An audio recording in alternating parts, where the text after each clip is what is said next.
نحمده ونصلي على رسوله الكريم اما بعد فاعوذ بالله من الشيطان الرجيم بسم الله الرحمن الرحيم اللهم صل على سيدنا ومولانا محمد النبي الأمي وعلى آله وصحبه وبارك وسلم تسليما كثيرا كثيرا يا رب صل وسلم دائما أبدا على حبيبك خير الخلق كلهم هو الحبيب الذي ترجى شفاعته لكل هول من الأهوال مقتحم۔ الحمدللہ، یہ مثنوی شریف کے لیکچرز کے سلسلے میں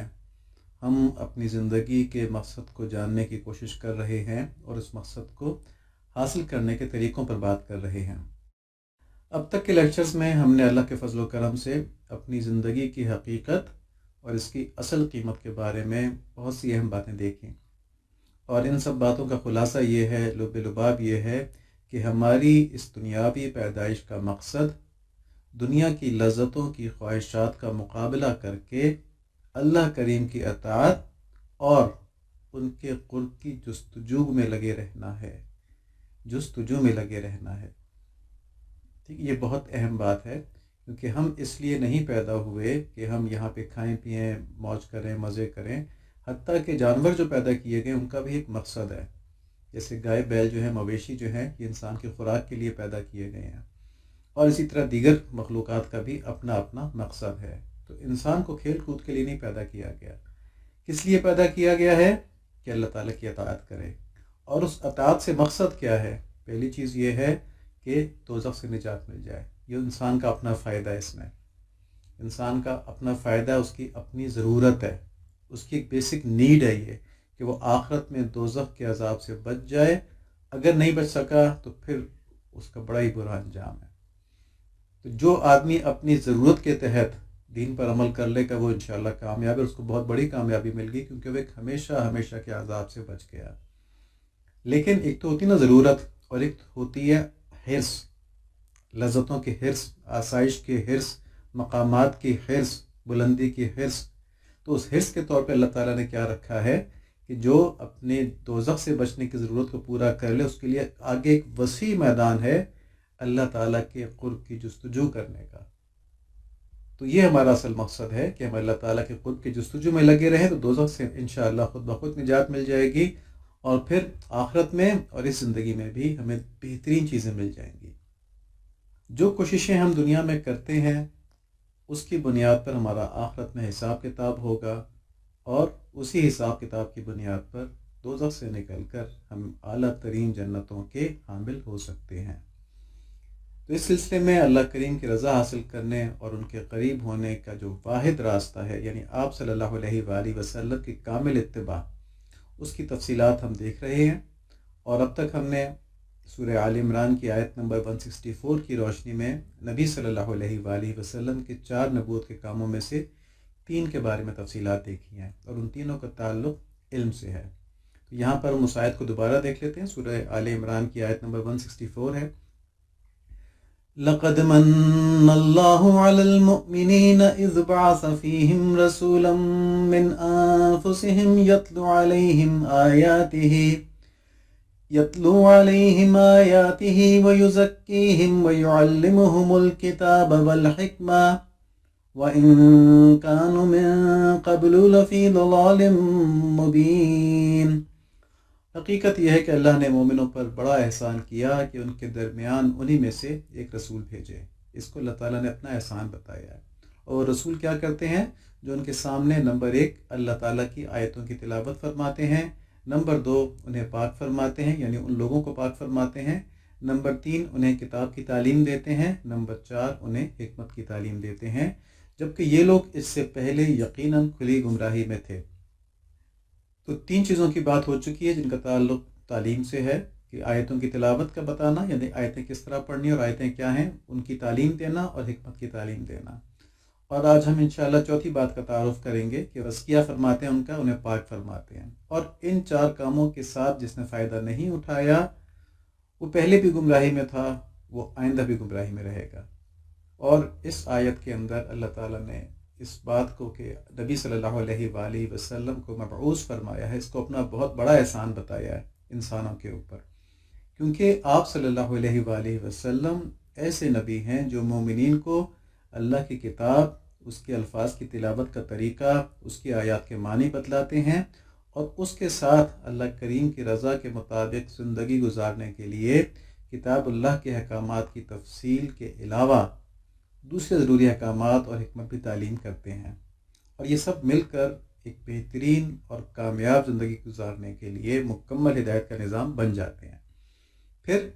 نبی صلی اللہ علیہ وآلہ وسلم اس کے ساتھ ساتھ اس ہدایت کے نظام سے فائدہ حاصل کرنے کے لیے انسانوں کا تزکیہ بھی فرماتے ہیں۔ تو یہاں اللہ تعالیٰ میں یہ فرما رہے ہیں کہ آپ صلی اللہ علیہ وآلہ وسلم سے محبت اور اتباع کا تعلق یہ وہ واحد راستہ ہے جس پر چلنے والا کبھی اپنی منزل یعنی اللہ تعالیٰ کی رضا سے محروم نہیں ہو سکتا، اور جس سے ہٹنے والا کبھی بربادی سے نہیں بچ سکتا۔ یعنی یہ 0-1 والی بات ہے کہ یہ سب کچھ مل گیا یا کچھ نہیں ملا۔ تو سورہ احزاب کی آیت نمبر 36 ہے، وَمَا كَانَ لِمُؤْمِنٍ وَلَا مُؤْمِنَةٍ إِذَا قَضَى اللَّهُ وَرَسُولُهُ أَمْرًا أَن يَكُونَ لَهُمُ الْخِيَرَةُ مِنْ أَمْرِهِمْ وَمَن يَعْصِ اللَّهَ وَرَسُولَهُ فَقَدْ ضَلَّ ضَلَالًا مُبِينًا۔ اور جب اللہ عز و جل اور ان کے رسول صلی اللہ علیہ وآلہ وسلم کسی بات کا فیصلہ فرما دیں تو نہ کسی مومن مرد کے لیے گنجائش ہے نہ کسی مومن عورت کے لیے کہ وہ اپنے معاملے میں کوئی اختیار باقی رکھے۔ اور یاد رکھو جس کسی نے اللہ تعالیٰ اور ان کے رسول صلی اللہ علیہ وآلہ وسلم کی نافرمانی کی اس صریح گمراہی میں پڑ گیا۔ وَمَن يَعْصِ اللَّهَ وَرَسُولَهُ الگ الگ بتایا ہے، اللہ اور اس کے رسول، یہ نہیں کہ جس نے اللہ کی نافرمانی کی۔ ٹھیک ہے، کچھ باتیں قرآن شریف کے اندر ڈائریکٹ بتا دی گئی ہیں جن کے بارے میں ہمارے یہاں عرف یہ ہے، یعنی عام طور پہ ہم یہ سمجھتے ہیں یہ باتیں تو اللہ تعالیٰ نے بتائی ہیں ہم کو، اور کچھ باتیں نبی صلی اللہ علیہ وآلہ وسلم کی زبان مبارک سے حدیث کے ذریعے سنت کے ذریعے ہم تک پہنچی ہیں۔ ان کو ہم عرف میں کہتے ہیں کہ یہ نبی صلی اللہ علیہ وآلہ وسلم نے ہم تک پہنچائی ہیں۔ تو یہاں پر اس آیت میں بتایا گیا کہ اللہ اور اس کے رسول دونوں کی اطاعت کرنی ہے، کسی ایک کی بھی نافرمانی کی تو صریح گمراہی میں پڑ گئے۔ تو یہاں پہ ان دونوں باتوں کا تذکرہ ہو گیا، دونوں باتوں کی بات ہو گئی کہ جو قرآن شریف سے معلوم ہوئی اور جو نبی صلی اللہ علیہ وآلہ وسلم کے ذریعے معلوم ہوئی۔ لیکن اگر غور کریں تو حقیقت یہ ہے کہ قرآن بھی اللہ تعالیٰ کی طرف سے ہے، اور جو کچھ نبی صلی اللہ علیہ وآلہ وسلم نے اپنی زبان سے بتایا وہ بھی اللہ تعالیٰ کی طرف سے ہے۔ ہم نے پچھلی مرتبہ دیکھا تھا کہ وہ وحی غیر مطلوع ہے، اور دوسری طرف دیکھا جائے تو قرآن بھی ہم تک نبی صلی اللہ علیہ وآلہ وسلم کی زبان مبارک سے ہی پہنچا ہے، اور حدیث بھی ہم تک نبی صلی اللہ علیہ وآلہ وسلم کی زبان مبارک سے ہی پہنچی ہے۔ تو دونوں چیزیں بیک وقت اللہ کا حکم بھی ہیں اور اللہ کے نبی صلی اللہ علیہ وآلہ وسلم کا حکم بھی ہیں، تو ان کو الگ الگ نہیں کیا جا سکتا۔ ان دونوں کی اتباع جو ہے وہ ضروری ہے۔ یہ قرآن شریف کی بہت سی آیات کے اندر ہے اور یہاں پر بھی بڑا واضح ہے۔ اب دیکھیں حضرت جنید بغدادی رحمۃ اللہ علیہ فرماتے ہیں کہ خلق پر تمام راستے بند ہیں مگر وہ جو رسول اللہ صلی اللہ علیہ وآلہ وسلم کے نشان قدم یعنی سنت کی پیروی کرے۔ ٹھیک ہے، لیکن ہم نے قرآن اور حدیث میں تو یہ باتیں پڑھ لی نا ساری، کہ نبی صلی اللہ علیہ وآلہ وسلم ہی کی پیروی کرنا قرآن کی پیروی بھی ہے اور اللہ تعالیٰ کی رضا بھی ہے۔ تو یہاں پہ ایک ولی اللہ ہیں، بہت بڑے ولی اللہ ہیں حضرت جنید بغدادی رحمۃ اللہ علیہ، ان کے الفاظ میں یہ ہے کہ خلق کے اوپر تمام راستے اس کے علاوہ بند ہیں، یعنی نبی صلی اللہ علیہ وآلہ وسلم کی اتباع کے علاوہ کوئی اور راستہ ہے ہی نہیں۔ کوئی یہ نہیں کہہ سکتا کہ میں قرآن پہ چل رہا ہوں تو بس میں کامیاب ہو جاؤں گا، نہیں، قرآن پہ آپ چل ہی نہیں سکتے جب تک کہ نبی صلی اللہ علیہ وآلہ وسلم کی تعلیمات اور ان کے بتائے ہوئے طریقوں کو اس کے ساتھ ملا نہ لیں، اس کی روشنی میں قرآن شریف جب تک نہ دیکھیں۔ اور اسی لیے اللہ تعالیٰ نے آپ صلی اللہ علیہ وآلہ وسلم کی بعثت کو مومنین پر اپنا خصوصی احسان بتایا۔ سورہ آل عمران کی آیت نمبر 164 میں جو ہم دیکھ رہے تھے کہ یہی وہ عظیم رستہ ہے، یہی وہ عظیم ذریعہ ہے،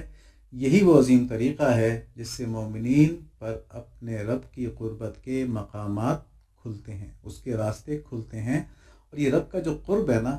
یہ ایمان کے بعد اللہ تعالیٰ کا انسانیت کے اوپر سب سے بڑا فضل اور سب سے بڑا انعام ہے۔ دیکھیں، ایمان کے ساتھ دو چیزیں ملتی ہیں، ایک جنت میں جانے کا ٹکٹ اور دوزخ سے بچنے کا ٹکٹ۔ جس کا ایمان نہیں ہے وہ دوزخ سے بچ ہی نہیں سکتا نا، تو ایمان کے ساتھ دوزخ سے بچنے کا ٹکٹ تو مل گیا، اور دائمی دوزخ سے بچنے کا تو ٹکٹ لازمی مل گیا ایمان کے ساتھ۔ ہاں، یہ کہ تھوڑا سا وہاں پہ رہیں گے یا نہیں، تو اس تھوڑے عرصے سے بھی بچنے کا ٹکٹ مل گیا کہ اگر آپ نبی صلی اللہ علیہ وآلہ وسلم کے طریقوں پر چلیں گے تو نہ صرف یہ کہ دوزخ آپ کے قریب بھی نہیں آئے گی، دوزخ آپ کے قریب بھی نہیں آئے گی، اس کا ایک لمحہ بھی ہمیں دیکھنے کو انشاءاللہ نہیں ملے گا، بلکہ یہ کہ جنت کے اور اللہ تعالیٰ کے قرب کے بھی اعلیٰ ترین مقامات جو ہیں یہ اللہ تعالیٰ کی طرف سے ہم کو ملیں گے، اور یہ اللہ تعالیٰ کا بڑا فضل اور انعام ہے۔ اب ان سب باتوں کا خلاصہ یہ ہوا کہ نبی صلی اللہ علیہ وآلہ وسلم کی ذات مبارکہ اور آپ صلی اللہ علیہ وآلہ وسلم کے وجود بابرکت سے ظاہر ہونے والے فیوز، آپ صلی اللہ علیہ وآلہ وسلم کے دیے ہوئے علوم، آپ صلی اللہ علیہ وآلہ وسلم کے اقوال اور افعال، یہ سب مل کر کامیاب زندگی گزارنے کے لیے ایک کمپلیٹ کمپریہنسو ہدایت کا ذریعہ ہے۔